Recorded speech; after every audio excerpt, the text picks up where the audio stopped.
أفعينا بالخلق الأول بل هم في لبس من خلق جديد. وقال الله تعالى في القرآن المجيد والفرقان الحميد إن الله لا يغير ما بقوم حتى يغيروا ما بأنفسهم وإذا أراد الله بقوم سوءا فلا مرد الله وما لهم من دون من وال. رب زدني علما اللهم رب زدني علما اللهم رب زدنی علما. حاضرین جمعہ، تمام قسم کی تعریف و توصیف، بڑائی، بزرگی، کبریائی، حمد و ثنا اس وحدہ لا شریک خالق کائنات مالک ارض و سما کے لیے ہے، جس نے ہم سب کو اس دنیا فانی کے اندر مبعوث فرمایا اور پیدا کرنے کے بعد یوں ہی بیچار اور بھٹکتا ہوا لاچار نہیں چھوڑا، بلکہ ہماری مغفرت کے لیے، ہمارے رشد و ہدایت کے لیے، ہمیں صراط مستقیم پر چلانے کے لیے، ہمیں سیدھا راستہ دکھانے کے لیے کم و بیش 1,24,000 انبیاء کرام کو اس دنیا فانی کے اندر مبعوث فرمایا. ان تمام نبیوں پر، ان تمام رسولوں پر لاکھوں کروڑوں درود و سلام ہو، خصوصاً بالخصوص ہمارے نبی، آپ کے نبی جناب محمد عربی صلی اللہ علیہ وسلم پر. میرے محترم بزرگوں اور دوستو، میں نے آپ لوگوں کے سامنے خطبہ مسونہ کے بعد جو آیت کریمہ تلاوت کی ہے، ان اللہ لا یغیر ما بقوم حتی یغیروا ما بانفسهم واذا اراد اللہ بقوم سوءا فلا مرد اللہ وما لهم من دون من وال. حضرین جمعہ، اللہ رب العالمین کا ہمارے اوپر بہت بڑا فضل و کرم اور لاکھ لاکھ احسان ہے کہ اس نے ہم کو اس دنیا فانی کے اندر مبعوث فرمایا، ہمارے لیے ایسے ایسے حالات بنائے، ایسے ایسے امکانات پیدا کیے ہیں کہ ہم اطمینان و سکون کے ساتھ اللہ رب العالمین کی عبادت کر سکے، اطمینان و سکون کے ساتھ 5 وقتہ نمازوں کی ادائیگی کر سکے، روزوں کا اہتمام کر سکے، مساجد کا قیام کر سکے، ان مساجد میں اذان و قیام کہہ سکے. اللہ رب العالمین کا ہمارے اوپر بہت بڑا فضل و کرم اور لاکھ لاکھ احسان ہے. میرے محترم بزرگوں اور دوستو، اللہ رب العالمین نے ہم سب کو اس ہندوستان کے ماحول میں وہ سہولت دے رکھی ہے کہ ہم اللہ رب العالمین کو یاد کرے اور اس کے مطابق چلنے کی کوشش کرے. لیکن آج دیکھا جاتا ہے مسلمان کس قدر قرآن و حدیث سے دور ہیں، قرآن و حدیث سے دوری اختیار کیے ہوئے ہیں. میرے محترم بزرگوں اور دوستو، یہاں تک کہ وہ دین اسلام سے بھی دور ہے. میرے محترم بزرگوں اور دوستو، اللہ رب العالمین نے ہم سب کو یہ سہولت دے رکھی ہے کہ ہم اللہ رب العالمین کو یاد کریں اور اس کے نقش قدم پر چلنے کی کوشش کریں، مساجد کو آباد کرے، مدارس کو آباد کرے. میرے محترم بزرگوں اور دوستو، آگے اللہ رب العالمین فرماتا ہے وَمَا خَلَقْتُ الْجِنَّ وَالْإِنسَ إِلَّا لِيَعْبُدُونَ. ہم نے جنات اور انسان کو محض اپنی عبادت کے لیے پیدا کیا ہے. لیکن آج مسلمان اس کو بھی نہیں بجا لا سکے. ہم مسلمان اللہ رب العالمین کے فرمان، اللہ رب العالمین قرآن مجید کے اندر ارشاد فرماتا ہے انما یأمر مساجد اللہ من آمن باللہ والیوم الآخر واقام الصلاة وآت الزکاة ولم یخش الا اللہ فعسى اولئک ان یکونوا من المہتدین. اللہ کی مسجدوں کو وہی لوگ آباد کرتے ہیں جو اللہ پر قیامت کے دن پر ایمان رکھتے ہوں، نمازوں کے پابند ہوں، زکاتوں کے پابند ہوں اور اللہ کے سوا کسی سے نہ ڈرتے ہوں. میرے اسلامی بھائیوں، اس آیت کریمہ کو جان کر بھی مسلمان مساجد کو آباد نہیں کرتا، مدارس کو آباد نہیں کرتا. اور جب اللہ رب العالمین کی طرف سے تھوڑی سی رسی ٹائٹ ہو جاتی ہے تو وہ تلملا اٹھتا ہے، درد کا اظہار کرتا ہے اور کہتا ہے کہ ہمارے اوپر کون سی مصیبتیں آ گئی ہیں، اللہ رب العالمین نے کن لوگوں کو ہمارے اوپر مسلط کر دیا ہے. ناکامی اس کی مقصد بن جاتی ہے اور ہر جگہ اس کو ستانے کا ماحول تیار کیا جاتا ہے۔ ایسی صورت میں وہ الٹا چور کوتوال کو ڈانٹتے ہوئے کہتا ہے کہ فلاں چیز میں گڑبڑی کی گئی ہے، فلاں چیز میں غلط انداز سے معاملات کیے گئے ہیں، اور یہ ساری کی ساری چیزیں مسلمانوں کے دل و دماغ میں ابھرتی ہیں، حالانکہ جس دماغ کے اندر مسلمانوں نے باعزت خود قرآن و سنت سے بغاوت کر کے گڑبڑی پیدا کر لی ہے، وہ دماغ جو اللہ رب العالمین نے محمد عربی صلی اللہ علیہ وسلم کے سیرت کے مطالعے اور اتباع رسول کے پیمانوں کو پورا کرنے اور رسول صلی اللہ علیہ وسلم سے محبت کرنے کے لیے دیا تھا، وہ دماغ جو اللہ رب العالمین نے ظلمتوں سے نکل کر ہدایت کے راستے پر چلنے کے لیے دیا تھا، وہی دماغ آج کے دور میں دیکھ لیا جائے غلط انداز کے خرافات کو سوچ کر اپنی کوتاہیوں کو دوسرے کے کندھے پر ڈال کر نہ جانے کون کون سے الزامات لگاتا ہے۔ میرے محترم بزرگوں اور دوستو، جبکہ اللہ رب العالمین قرآن مجید کے اندر ارشاد فرما دیا وَلَنَبْلُوَنَّكُمْ بِشَيْءٍ مِّنَ الْخَوْفِ وَالْجُوعِ وَنَقْصٍ مِّنَ الْأَمْوَالِ وَالْأَنفُسِ وَالثَّمَرَاتِ وَبَشِّرِ الصَّابِرِينَ الَّذِينَ إِذَا أَصَابَتْهُمْ مُصِيبَةٌ قَالُوا إِنَّا لِلَّهِ وَإِنَّا إِلَيْهِ رَاجِعُونَ۔ میرے محترم بزرگ اور دوستو، اس آیت کریمہ میں اللہ رب العالمین نے واضح کر دیا ہم لوگوں کو آزمائیں گے دشمن کے خوف کے ذریعہ، بھوک اور پیاس کے ذریعہ، اور مال و جان اور پھلوں کی کمی دے کر۔ میرے محترم بزرگوں اور دوستو، اور صبر کرنے والوں کو خوشخبری دے دیجئے جنہیں جب کوئی مصیبت لاحق ہوتی ہے تو فوراً کہہ دیا کرتے ہیں ہم تو اللہ رب العالمین کی ملکیت ہے اور اسی کی طرف لوٹ کر جانے والے ہیں۔ میرے محترم بزرگوں اور دوستو، اس آیت کریمہ میں اللہ رب العالمین نے واضح کر دیا ہم لوگوں کو آزمائیں گے دشمن کے خوف کے ذریعہ، بھوک اور پیاس کے ذریعہ، اور یہ ساری کی ساری آزمائشیں تمہارے اوپر اتاری جائیں گے ان چیزوں میں جو لوگ ایسے حالات میں اللہ رب العالمین کے جانب رجوع کرتے ہیں اور اپنے گریبانوں میں جھانکتے ہیں اور دیکھتے ہیں کہ وہ خود اسلامی تقاضوں کے مطابق زندگی گزارنے میں کتنے کامیاب ہیں، کس حد تک کتاب و سنت پر عمل ہے، کہاں کہاں اسلامی تقاضوں کو اختیار کیا ہے، کہاں کہاں اتباع رسول اللہ صلی اللہ علیہ وسلم کو پیمانوں کو اختیار کیا ہے۔ میرے محترم بزرگوں اور دوستو، اسلامی بھائیوں، اس پر غور و فکر کرنے کے لیے اللہ رب العالمین نے ہمیں دل و دماغ جیسی نعمت بھی دے رکھی ہے، لیکن ہماری بدقسمتی ایسی ہے کہ کسی کے خلاف جھوٹ بول کر بدنام کرنا ہو، یا کسی کو پھنسانا ہو، یا ایک دوسرے کو دھوکہ دینا ہو،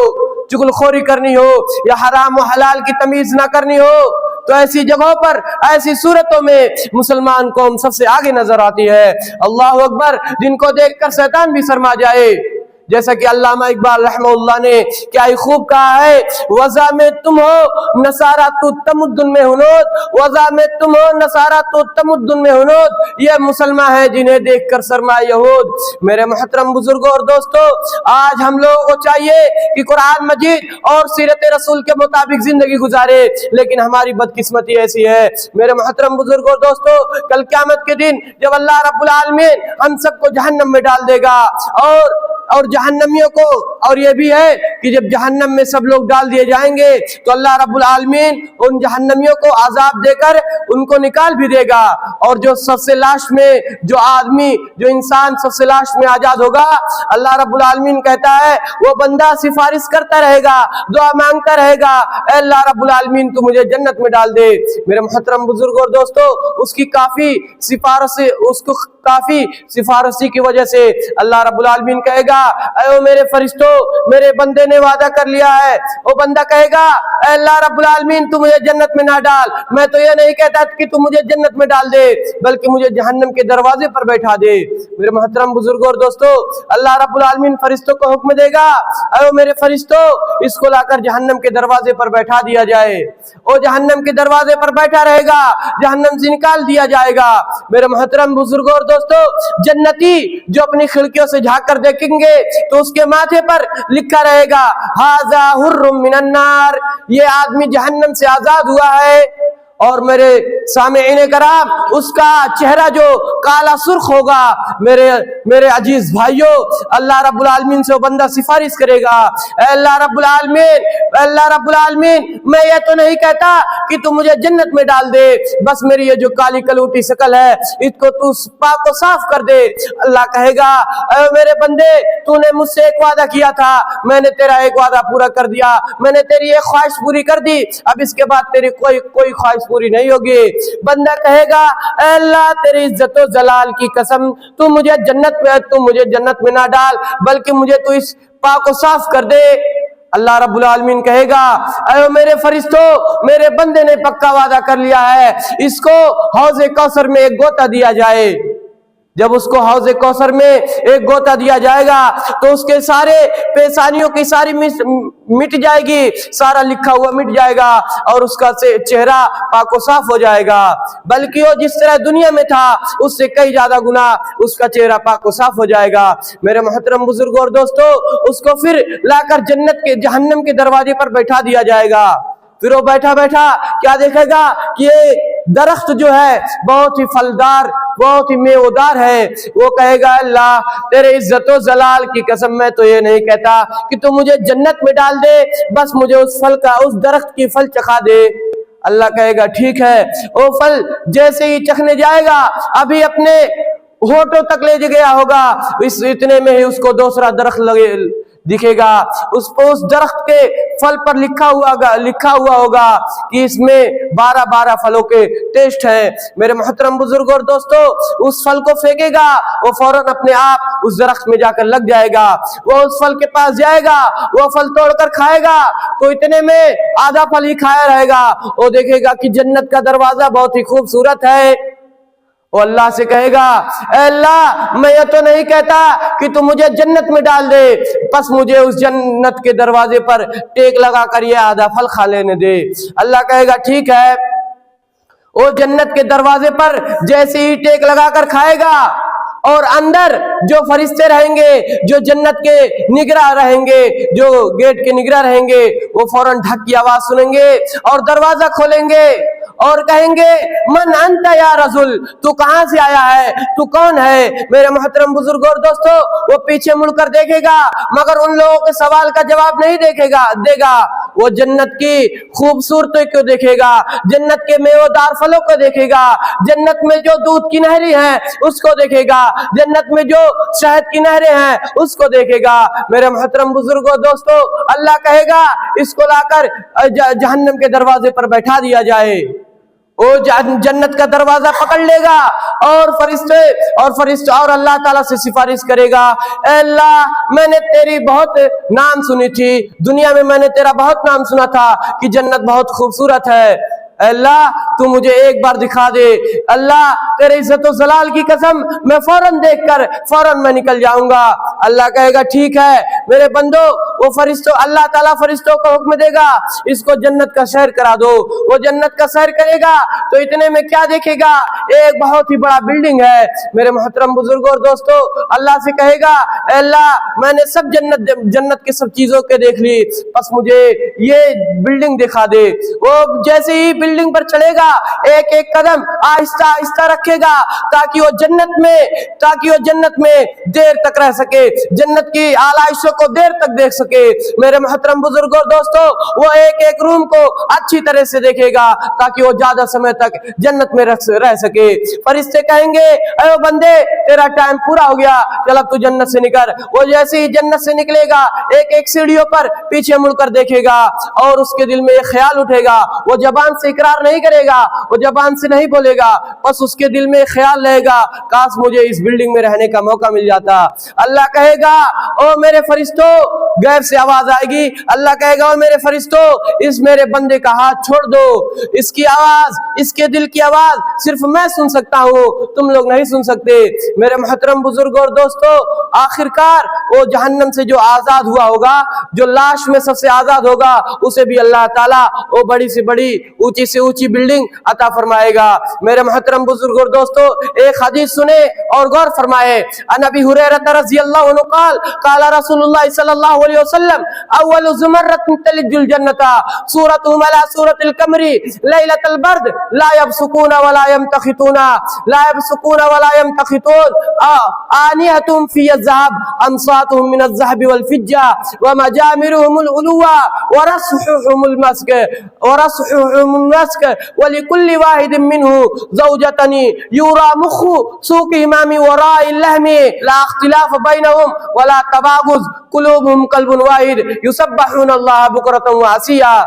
میرے عزیزان گرامی, ابو ہریرہ رضی اللہ عنہ سے روایت ہے کہ نبی کریم صلی اللہ علیہ وسلم نے فرمایا, جنت میں جانے والے سب سے پہلے گروہ کا چہرہ ایسے روشن ہوگا جیسے 14ویں کا چاند روشن ہوتا ہے. میرے محترم بزرگوں, اس سے کئی زیادہ گنا ان کا چہرہ روشن ہوگا. جنت میں نہ ان کو تھوکیں گے, نہ ان کے ناک سے کوئی علائش آئے گی, نہ ہی پیشاب پیخانہ لگے گا. میرے محترم بزرگوں اور دوستو, جنت اتنی خوبصورت ہے کہ اس کے برتن سونے چاندی کے ہوں گے, ان کے انگوٹھیوں کا ایندھن اونٹ کا ہوگا.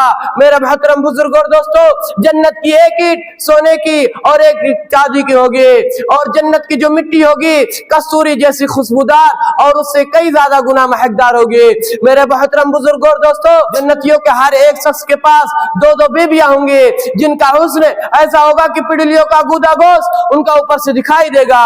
میرے محترم بزرگوں اور دوستو اور عزیزان گرامی, جنتیوں میں آپس میں کوئی اختلاف نہیں ہوگا, جنتیوں میں کوئی آپس میں اختلاف نہیں ہوگا, وہ آپس میں مل جل کر رہیں گے, ان کا دل ایک ہوگا. میرے محترم بزرگوں اور دوستو, اسی لیے کہ ہم لوگوں کو چاہیے کہ زیادہ سے زیادہ اللہ رب العالمین کی عبادت کرے, قرآن و حدیث کے مطابق چلنے کی کوشش کرے. اور ایک حدیث سماعت فرمائے. عن ابی ہریرہ رضی اللہ عنہ قال جاء رجل الى نبی صلی اللہ علیہ وسلم صلی اللہ علیہ وسلم یا رسول اللہ من احب بحسن صحابتی قال امك قال ثم من قال امك قال ثم من قال ثم ابوك. میرے محترم بزرگ اور دوستو, سیدنا ابو ہریرہ رضی اللہ عنہ سے روایت ہے کہ نبی کریم صلی اللہ علیہ وسلم نے فرمایا, ایک آدمی آیا اور نبی کریم صلی اللہ علیہ وسلم کی خدمت میں حاضر ہوا اور عرض کیا, اے اللہ کے رسول اللہ صلی اللہ علیہ وسلم, میرے حسن سلوک کا سب سے زیادہ مستحق کون ہے؟ تو آپ صلی اللہ علیہ وسلم نے فرمایا تمہاری ماں. پھر اس نے کہا پھر اس کے بعد کون ہے؟ پھر آپ صلی اللہ علیہ وسلم نے کہا تمہاری ماں. پھر اس شخص نے کہا پھر کون سا؟ پھر آپ صلی اللہ علیہ وسلم نے کہا قال امک, تمہاری ماں. پھر اس نے کہا پھر اس کے بعد کون ہے؟ پھر آپ صلی اللہ علیہ وسلم نے چوتھی مرتبہ کہا قال ثم ابوک, تمہارا باپ. میرے محترم بزرگوں اور دوستو, اسی طرح ایک اور احادیث ہے. عن ابی ہریرہ رضی اللہ عنہ قال قال رسول اللہ صلی اللہ علیہ وسلم ثم رغم انفو قال ثم رغم انفو. اس سے روایت یہ ہے کہ نبی کریم صلی اللہ علیہ وسلم نے 3 مرتبہ کہا کہ جو شخص اپنے ماں باپ کو بڑھاپے میں پائے اور ان کی خدمت کر کے جنت نہ پا سکا, ان سے بدتر, ان سے کوئی بدترین آدمی کوئی نہیں ہے. اس لیے میرے محترم بزرگوں اور دوستو, ہم لوگوں کو چاہیے کہ زیادہ سے زیادہ اپنے والدین کی خدمت بھی کرے اور قرآن و حدیث کے مطابق چلنے کی کوشش بھی کرے. اب آخر میں اللہ رب العالمین سے دعا ہے, الہ العالمین ہمیں زیادہ سے زیادہ اپنے والدین کی خدمت کرنے اور ان کے عزت کو لحاظ کرنے کی توفیق عطا فرمائے. آمین. الہ العالمین ہم لوگوں کو قرآن و حدیث اور اس کے مطابق چلنے کی کوشش فرمائے. آمین. الہ العالمین جو اس دنیا سے رخصت ہو گئے ہیں, الہ العالمین تو انہیں جنت الفردوس میں کروٹ جنت عطا فرما. آمین. وآخر الدعوانا ان الحمدللہ رب العالمین.